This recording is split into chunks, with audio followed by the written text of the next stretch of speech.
Hola, el Banco Central publicó el día de hoy las cifras de IPC del mes de octubre. La inflación mensual alcanzó 1,3%, mientras que la inflación en 12 meses se ubicó en un 6%. Esas cifras se ubican sobre las expectativas de mercado, las cuales estimaban una alza mensual de solo un 0,7%. Por lo tanto, nos encontramos en un escenario donde en los últimos meses la inflación efectiva se ha ubicado sobre las expectativas de mercado y en un escenario donde también tenemos una inflación que ya alcanza un 6%, una cifra que si bien el mercado esperaba, pero esperaba que ocurriese hacia el mes de diciembre. Por lo tanto, hoy tenemos una tracción inflacionaria mucho más fuerte de lo esperado y en un escenario donde la principal incidencia al alza ha sido el IPC de servicios. Hoy tenemos un IPC de servicios cuya variación intermensual alcanzó un 2,4%, mientras que el IPC sin alimento ni energía registró una alza intermensual de un 1,4%. Esta cifra es relevante toda vez que desde 1994 no se registra una alza intermensual tan alta para este índice.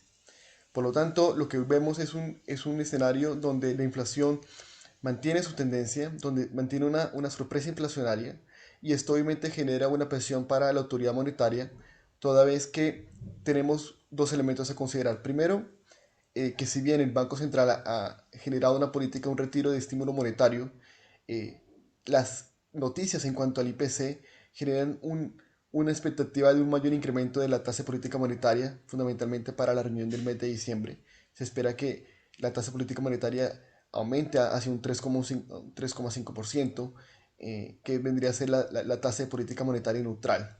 Y por otra parte tenemos un escenario donde las expectativas de inflación de mediano plazo, es decir, en torno a 2 años, ya se ubican marginalmente sobre un 3%. Entonces tenemos ya en el margen un descalce de expectativas, mientras que la inflación efectiva mantiene una tendencia a la alza fuerte en medio de sorpresas inflacionarias. Ahora, estos elementos en cuanto a los principales efectos que generan esa incidencia, vemos un IPC de servicios que responde a un proceso de reapertura de la actividad económica, un ajuste, digamos, de precios en este mercado. Por otra parte, mantenemos un alza importante del IPC de energía en medio de un alza del precio de los bienes energéticos, el gas, el petróleo, en medio de un escenario donde tenemos un tipo de cambio depreciado, lo cual obviamente también incide al alza en cuanto al IPC de bienes transables. Por lo tanto, es relevante en este nuevo escenario, en cierto modo lleva como acostumbrarnos a que vamos a tener bastantes meses más de inflaciones relativamente altas.